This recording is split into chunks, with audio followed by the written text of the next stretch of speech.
I'm Elena Hafner. And I'm Allie Darwick. This is a Center County Report online update.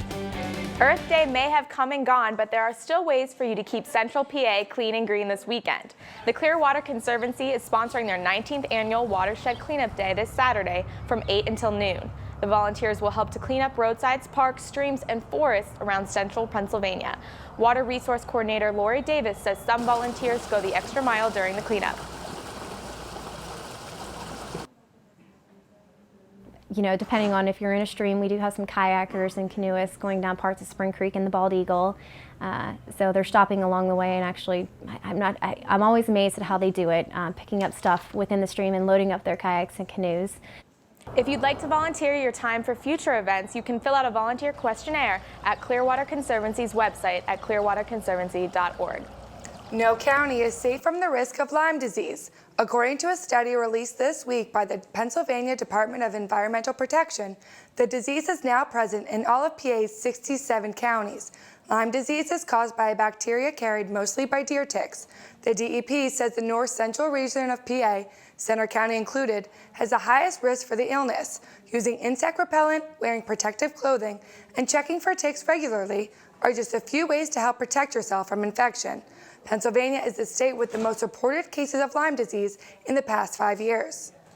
With finals right around the corner, students are trying to stay focused, but not all of them are doing it naturally. Reporter Megan Swikowski takes a look at what students are using to focus on their finals.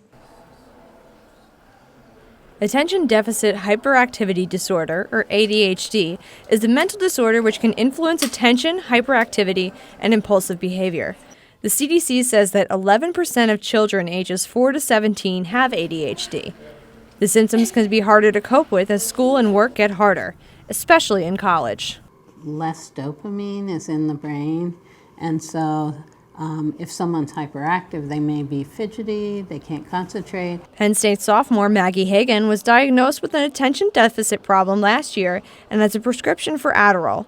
She says it helps her complete one task at a time. What Adderall does for me is it sits me down, focuses me so I can finish things and sort them out, sort of like a planner. The problem with drugs like Adderall is it's being sold on college campuses as a study drug. Students are using Adderall to try and help them focus on exams and projects. Hagan says her prescription is only for her, even though she has offers to sell it. It's not for sale. It's my prescription drug. It's a medicine that I need to take that will help me. Taking Adderall recreationally can curb hunger, cause insomnia, and increase mood swings. But Hagan says she hasn't had too many issues with the side effects. Because my doctor has kept me aware of that, I know to eat before I take it. For the Center County Report, I'm Megan Swikowski.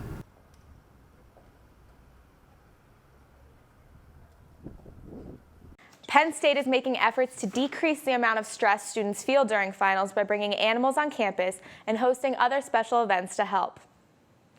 An East Stroudsburg man could face up to 7 years in prison after a Center County jury convicted him of 7 drug-related charges.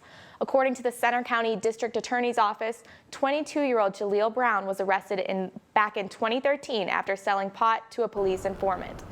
He was found guilty of possession with intent to deliver, among other charges. When police searched Brown's apartment at Bryce Jordan Towers, they found 3 bags of marijuana in a large glass jar. His attorney says Brown has no prior record and expects leniency when Brown's sentenced in June.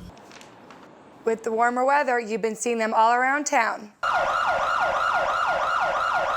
Motorcycles. In State College, there are only 2 motorcycles and just 3 officers trained to ride them.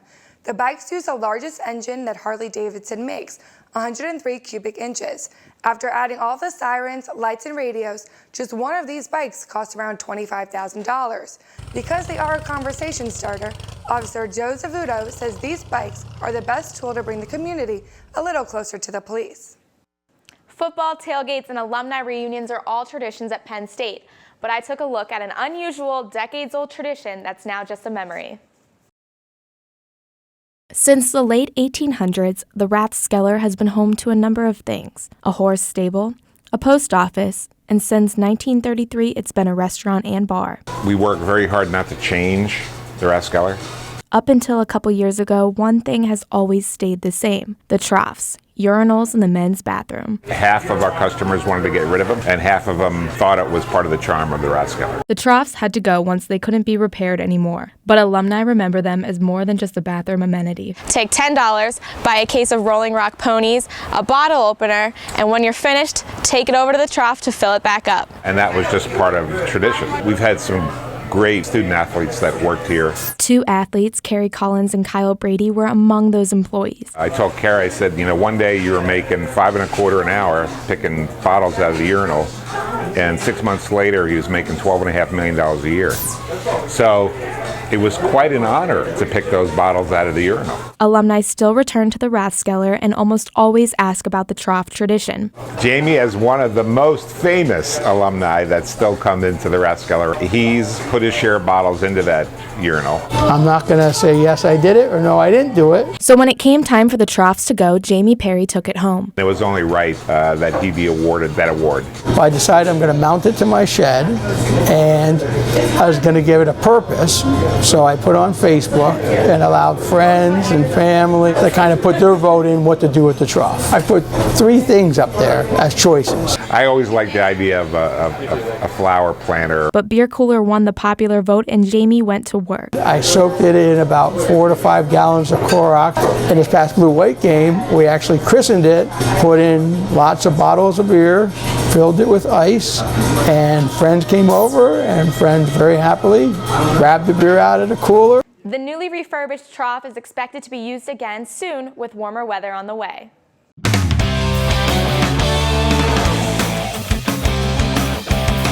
Hi, I'm Megan Spikowski with the sports. The Penn State men's volleyball team is cruising into this year's EIVA conference tournament after sweeping NJIT last weekend. The Nittany Lions extended their winning streak 13 games, including a perfect 11-0 in the conference play during that stretch.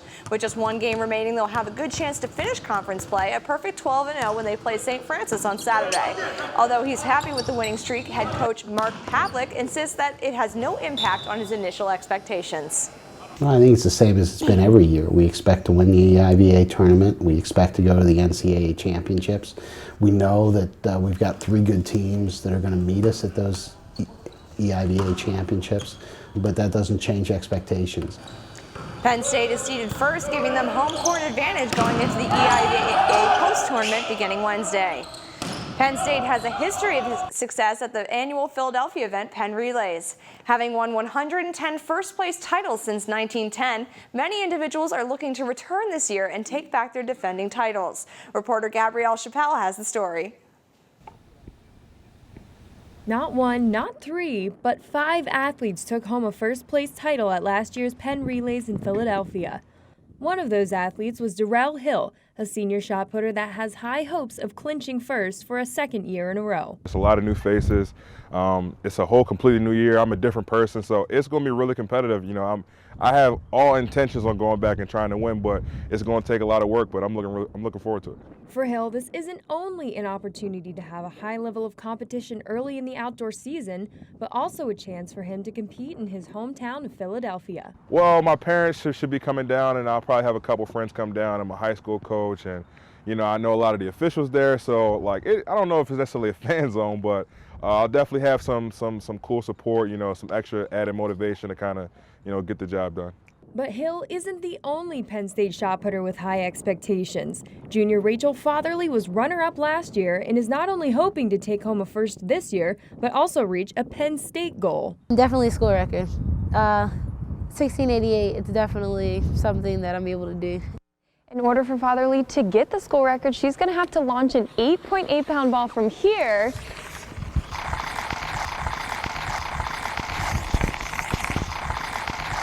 to here. And with the support of her fellow teammate, it's definitely a possibility. I think it's huge to have him as a great teammate and a training partner, and he's able to assist me in different ways that Coach Ebel not necessarily would say. I think it's pretty cool to see all the things that he's achieved, and I don't know, I guess I just look up to him. The duo will surely help each other in their search for first this weekend. For the Center County Report, I'm Gabrielle Chappelle. All Penn relay events started today and will end on Sunday, where the team will find out if they will add another winning title to their list of achievements on Philadelphia track. Trailing 2-1, the Penguins looked to tie their first-round series in the Rangers last night in Pittsburgh. Things pick up just 2 minutes into the first period when Ben Lovejoy's wrister in the front of the net is deflected in by Patrick Hornquist, and the Pens take a 1-0 lead. Skip ahead to the second period, Marc-Andre Fleury sprawls out trying to defend his goal, but it's not enough as Derek Brassard finds the back of the net to tie the game at 1. Still tied at 1 with less than a minute to play, Hornquist in a diving effort, but the Rangers' netminder Henrik Lundqvist is there and the game went into overtime. Just 3 minutes into overtime, the Rangers gain control behind the net. Pucks batted around the front, Fleury desperately trying to keep the game going, but Heaven Hayes lights up the lamp and gives the Rangers the 3-1 lead in the series. With their backs against the wall, the Penguins head back to New York for the Game 5 tomorrow night at 7. That's all for me. Now back to the news desk. And be sure to watch the Center County Report tomorrow and learn how many bridges in Pennsylvania get a failing inspection grade. That number and where we rank nationally might surprise you. That's all for tonight's online update. Join us tomorrow for the Center County Report live at noon. Have a good night.